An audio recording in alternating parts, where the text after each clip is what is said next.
마음의 무게라는 제목을 가지고 우리가 마음을 나누려고 합니다. 여러분 요즘 모였다 하면 하는 이야기가 코로나 그리고 대선 이야기죠. 특별히 대선 이야기가 굉장히 핫한 이슈죠. 이번 주 수요일이면 대통령 선거가 있기 때문에 이게 핫한 이슈인 게 지금 사전투표율이 어제 이렇게 기사를 보니까 전국이 34.69% 정도? 전남이 50%에 육박한다는 사전투표율 기사가 떴었습니다. 아마도 그 영향이지 않을까 싶습니다. 안철수 씨가 갑자기 느닷없이 새벽에 이 윤석열 씨와 단일화, 기습 단일화를 하는 바람에 많은 사람들이 열이 받아서 사전투표율이 올라간 것이 아닐까 하는 분석도 내놓기도 합니다. 근데 여러분, 이번 선거를 보면서 유독 사람들이 많이 하는 말이 있는 것 같습니다. 선거 때마다 나오는 말인데 이번 선거 때 유독 많이 나오는 말이 누구를 뽑아야 할지 모르겠다. 그렇죠? 그놈이 그놈이다. 그렇죠? 그 이야기를 제일 많이 하는 것 같습니다. 유독 이 선거 때 그런 것 같습니다. 근데 여러분, 선거가 이 나라의 대표인 대통령을 뽑는 일이 굉장히 중요한 일이잖아요. 근데 언제부턴가 우리가 선거 이야기할 때 그 이야기예요. 그러니까 최선을 뽑는 게 아니라 차악을 뽑는다. 이 이야기가 이제 어느 순간 진리처럼 되어버렸어요. 그러니까 대선 후보, 어떤 국회의원의 후보로 올라온 사람들의 도덕적인 기준은 이제 더 이상 어떤 제1번으로 놓지 않는다는 겁니다. 그렇죠?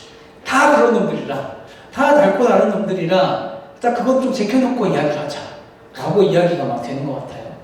그러니까 도덕적인 기준보다는 그 사람의 능력을 좀 보자.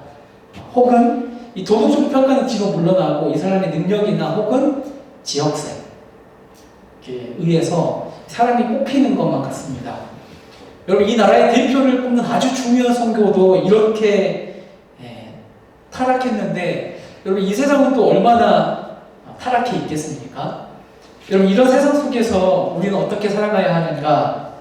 우리는 이 세상을 본받지 않고 거룩한 삶을 추구하며 살아가야 하는 사람들이 바로 여러분들이고 저입니다. 여러분, 그런 의미에서 레위기가 우리에게 참 도움이 된 책입니다. 아니, 목사님, 그게 무슨 말씀이십니까? 레위기, 제가 성경 통독을 마음먹었다 레위기 읽다가 포기했습니다라고 말하는 사람들이 부지기수죠. 왜냐하면 레위기를 보면 제사 이야기 나오고 부정한 음식, 제사장이 지켜야 할 이런 것들이 나오기 때문에 굳이 이걸 우리가 알아야 하나? 통독을 포기해버립니다. 근데 여러분, 레위기가 어떤 의미에서 굉장히 중요하냐면, 여러분, 우리는 도저히 하나님과 거할 수 없는 존재예요. 죄인이에요. 그런데 이 거룩하신 하나님과 죄인인 이 이스라엘, 우리가 함께 살 수 있는 길을 제시해 주는 것이 바로 레위기입니다. 그렇죠? 그래서 레위기의 시작이 제사를 시작하는 이유가 거기에 있어요. 그렇죠? 그러니까 레위기를 통해서 이스라엘 백성들에게 거룩한 삶을 제시하는 것, 거룩한 삶을 권유하죠. 여러분, 레위기를 보면 레위기에 등장하는 5대 제사가 있습니다. 5대 제사 얘기 많이 들어보셨죠? 아주 간단하게만 이야기해 보겠습니다. 5대 제사에는 번제, 또 뭐가 있습니까? 소제, 화목제, 또 뭐가 있습니까? 속죄제, 속건제가 있습니다. 번제는 뭐냐면 여러분, 매일 아침 저녁으로 정기적으로 드리는 제사가 있어요. 근데 거기에 내가 자원하여서 양이나 염소를 태워드리는 것, 자원하여서 드리는 제사가 번제입니다. 소제는 뭐냐면 이 양을 드릴 수 없는 사람들이 고운 가루 있죠. 곡식의 고운 가루를 들여서 자원하여 드릴 수 있도록, 가난한 자들도 자원하여 드릴 수 있도록 예비해 놓으시는 것이 소제입니다. 그럼 이제 화목제는 무엇이냐? 화목제는 평안제, 또 감사제, 자원제라고 불립니다. 그게 뭐냐면 하나님께서 나에게 감사한 일을 주셨다. 거기에 감사하기 위해서. 혹은 내가 평안이 좀 필요합니다. 나에게 좀 화평이 필요합니다. 그럴 때.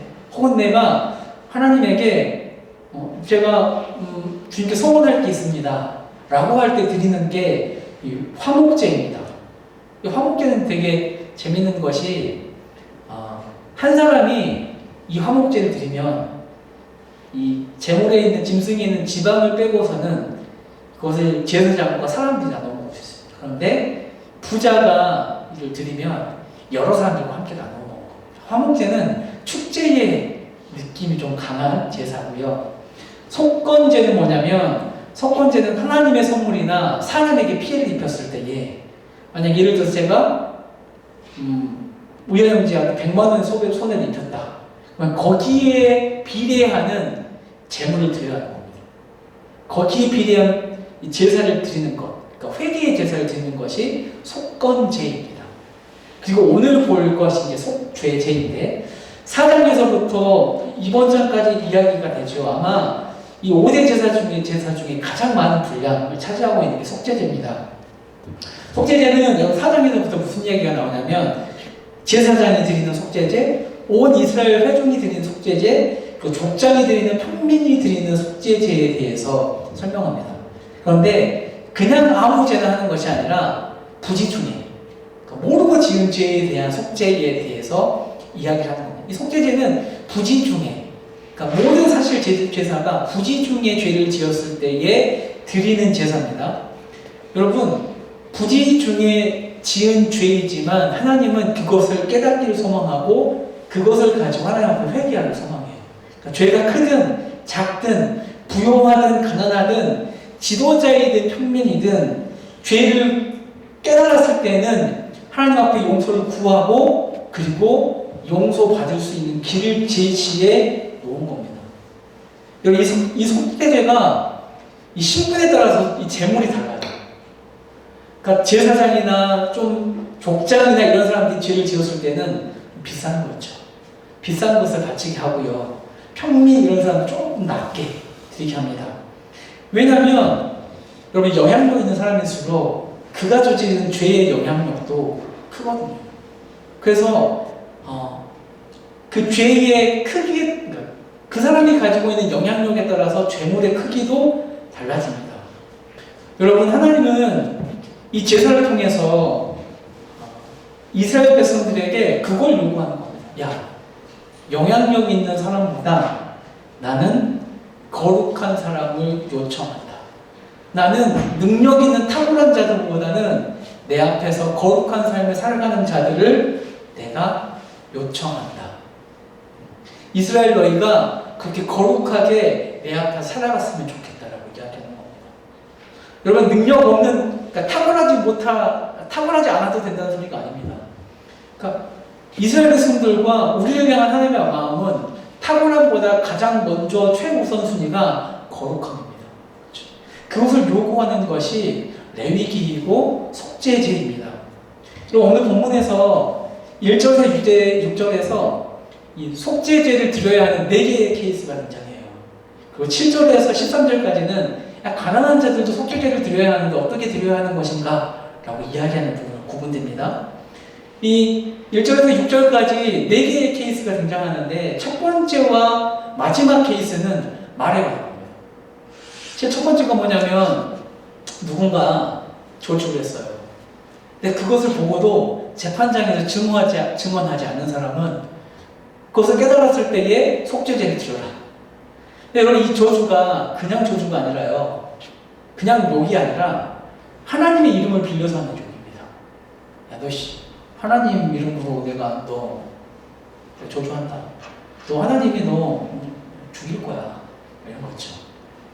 근데 그것을 듣고도, 그 욕을 통해서 피해를 본 사람이 있는데 그것을 듣고도 그냥 모르고 넘어가 버리는 겁니다. 혹은 그런 경우가 있죠. 그러니까 이 욕을 한 사람이 나와 친분이거나, 혹은 이 사람이 나를 협박해서 내 어떤 위협이 좀 될 때에 증언을 하지 않은 케이스. 계획적은 아닌데 또 외부의 압박 때문에 진술을 하지 않는 것. 그것도 죄라고 설명하는 겁니다. 여러분, 세상 법정에서는 그런 게 있죠.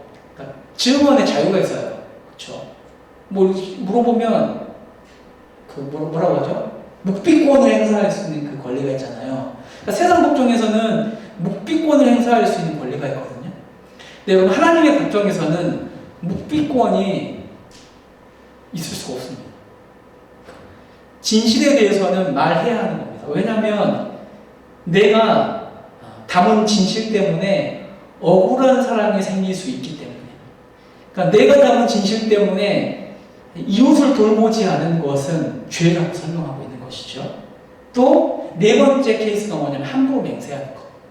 그러니까 함부로 너무 화가 나서 함부로 맹세할 때 있잖아요. 그러니까 이게 막 갑자기 막 저 열받게 한단 말이에요. 세이잖아요. 갑자기 목사님 그것도 못하잖아요. 할 때 있잖아요. 막 갑자기 그럴 때가 있다고 쳐요. 너무 열받아가지고 이게 좋은 길이 아닌데 나 할 수 있다. 너 맹세한다. 나 손모가지 건다. 이번에 안철수 씨 뭐 단일화 뭐 손가락 잘라버린다고 했는데 단일화 하셨죠? 뭐 이런 겁니다. 근데 이게 그냥 하는 게 아니라 하나님의 이름을 걸고 하는 거예요. 그러니까 이 맹세가 그냥 단순히 안 지키면 돼버리는 게 아니라 하나님의 이름으로 맹세를 했잖아요. 그러니까 안 지키면 자신도 거짓말을 하지만 그 맹세에 건 하나님의 이름도 거짓말이 되는 거예요. 이 사람 때문에 하나님이 거짓말이 되는 거예요. 거짓말쟁이 되는 거예요. 그래서 잘못된 맹세를 깨달았을 때 열이 받아서 막 했는데 생각해보니까 내가 지금 잘못된 맹세를 했단 말입니다. 깨달았을 때는 하나님과 공동체 앞에서 자복하고 속죄제를 드리려고 합니다. 근데 여러분 그 다음에 2번, 3번 케이스가 뭐냐면 부정한 동물이나 시체, 부정한 사람을 닿았을 때에 속죄제를 드리려고 이야기하죠. 여러분 그런데 사실 이 세상 만물 중에 부정한 게 있을까요? 부정한 게 있을까요? 여러분 보면 막 레이기 막 보면 막 못 먹는 짐승들 막 나오잖아요. 부정한 것이다 하고 또 사람들 이렇게 하혈하는 자매들, 여자들을 부정하다고 이야기해요.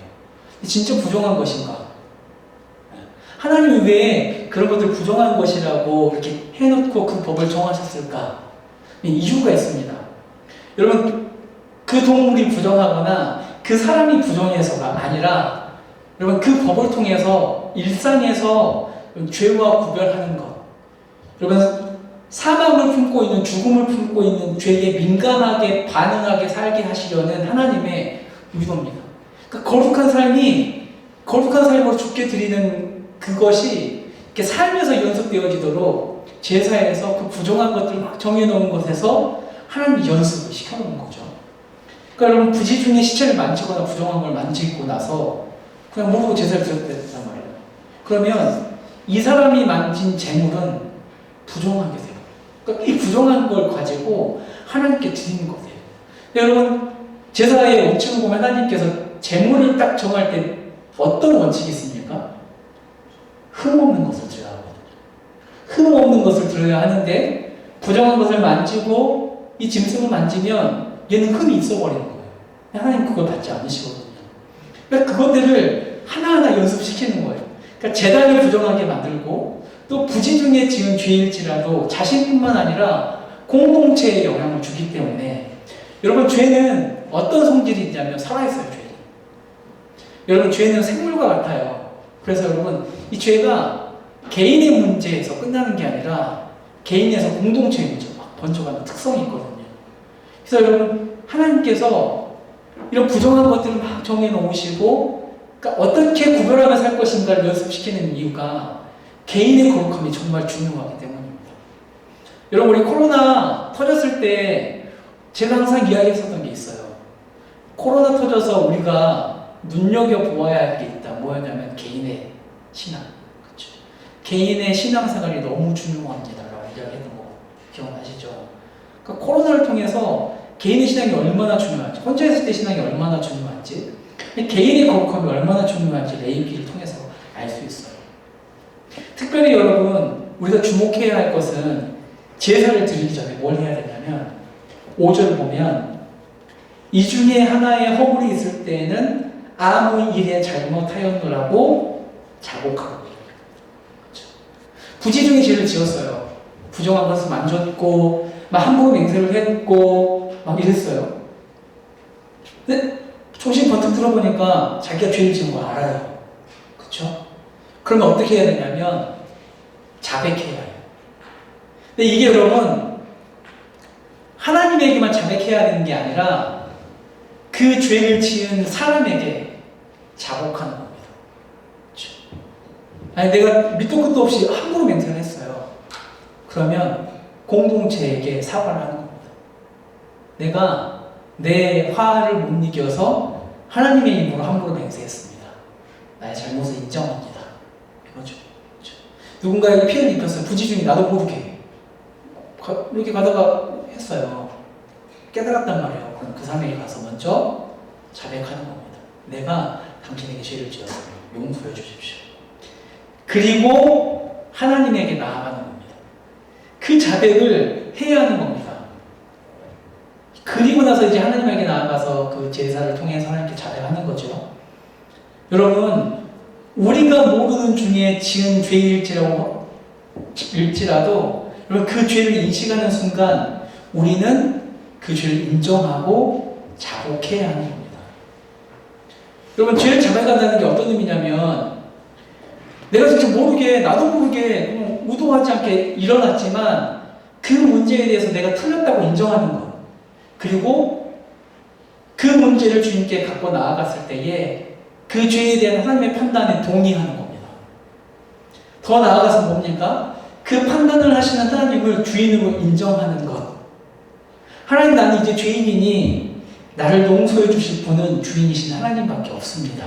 라고 인정하는 귀한 고백이 바로 자백이고, 여러분, 회개입니다. 속죄제가 사실 그거 이야기해줘요. 여러분, 참 재밌게도 내가 죄인임을 인정하고 하나님만이 나를 용서해 줄 수 있습니다 라는 이 귀한 고백을 드릴 수 있는 이 속죄제라는 제사를 누구도 누락되지 않도록 하나님께서 손을 쏟으셨어요. 그게 여러분 7절부터 13절까지입니다.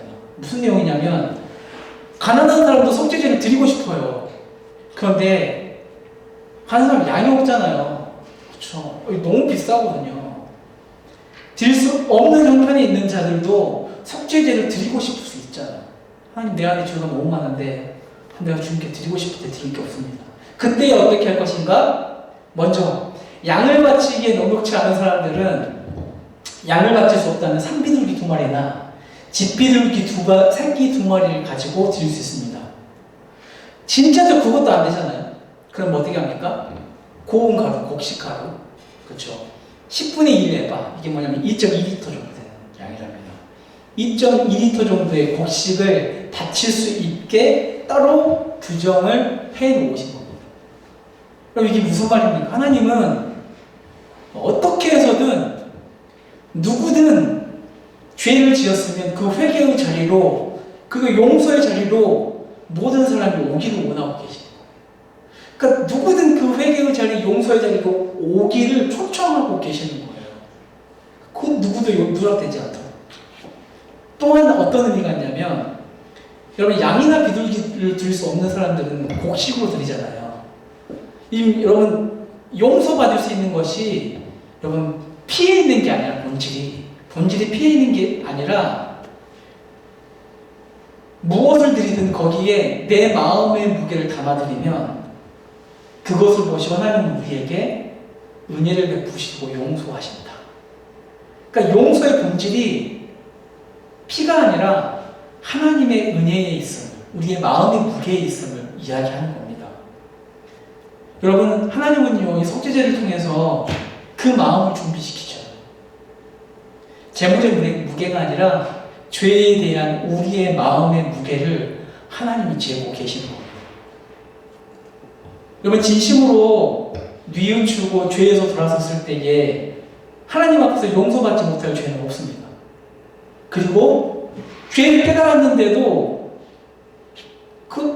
내가 죄를 깨달았는데 나 용서받지 않아도 되잖아. 이런 죄도 없다는 겁니다. 여러분, 하나님은 죄를 인정하고 고백하는 자를 기뻐하세요. 여러분, 하나님 우리가 사실 넘어질 거 알거든요. 여러분, 왜 속죄제를 제정해 놓으셨겠어요? 야, 나 너희 넘어질 줄 알거든. 근데 내가 너희를 용서하고 싶어. 내가 너희를 용서할 수 있는 하나님이야.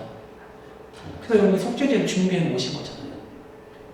그러니까 죄를 인정하고 고백하며 나오는 자를 기뻐하세요. 그렇게 하나님과의 관계가 다시 회복됩니다. 여러분, 죄를 깨닫는 거 참 중요해요. 여러분 하나님의 말씀을 묵상하고 묵상할수록 여러분 그 말씀이 우리의 죄를 비추거든요. 그때 우리가 전에는 깨닫지 못한 죄들이 생각나기 시작합니다. 그렇죠? 부지 중에 지었던 그 죄들이 문득문득 생각날 때가 있어요. 그럼 그때는 우리가 어떻게 해야 되냐? 하나님 앞에 나아가는 거예요. 그렇죠? 하나님, 전 몰랐는데요. 주의 말씀 묵상하다 보니까, 하나님 말씀 묵상하다 보니까 이런 부분도 하나님 보시기엔 죄였을 수 있었을 것 같습니다. 하나님 나를 용서해 주십시오. 그 사람한테 가는 겁니다. 야, 내가 너무 맨날 늦지. 내가 너무 맨날 늦지. 네 시간 내가 너무 도둑질했다. 이것도 성경에서는 죄라고 이야기하는 것도 미안해. 다시는 내가 그러지 않을게. 사람에게, 하나님에게 그 죄를 자백하는 겁니다. 여러분, 어떠한 죄든 사소한 것은 없습니다. 여러분, 대단한 것들이 아니라고 쉽게 지나칠 수 있는 것일지도 모르지만 하나님께서는 그냥 지나치시지 않는다는 겁니다. 그것이 가난한 자든 부유한 자든. 하지만 마음의 무게를 담아서 다 고백한다면 하나님은 부유한 자든 가난한 자든 능력이 있는 자든 없는 자든 다 용서해 주신다는 겁니다. 여러분, 우리는 이렇게 주님과의 관계를 유지하고 또 은혜와 지식 안에서 자라가는 겁니다. 여러분, 하나님은 큰 재물을 받으시는 분이 아니고요. 우리의 마음의 무게, 우리의 중심을 받으시는 분이십니다. 그럼 여러분들은 어떠십니까? 하나님께 나아갈 때에 어떤 무게를 가지고 어떤 것에 무게를 두고 나아가고 계십니까? 여러분, 참으로 바른 마음과 바른 마음의 무게를 가지고 하나님께 나아가시길 바랍니다. 여러분, 이번 주에도 아마 여러분들과 저는 작은 것에 걸려 넘어질 겁니다. 그때 여러분 생각하십시오. 아, 내가 넘어졌을 때에 나를 용서해 주시는 그분이 계신다. 그분께 나아가서 나의 죄를 자백하자. 그런 은혜가 이번 주에 경험되는 한 주가 되기를 소망합니다. 기도하겠습니다.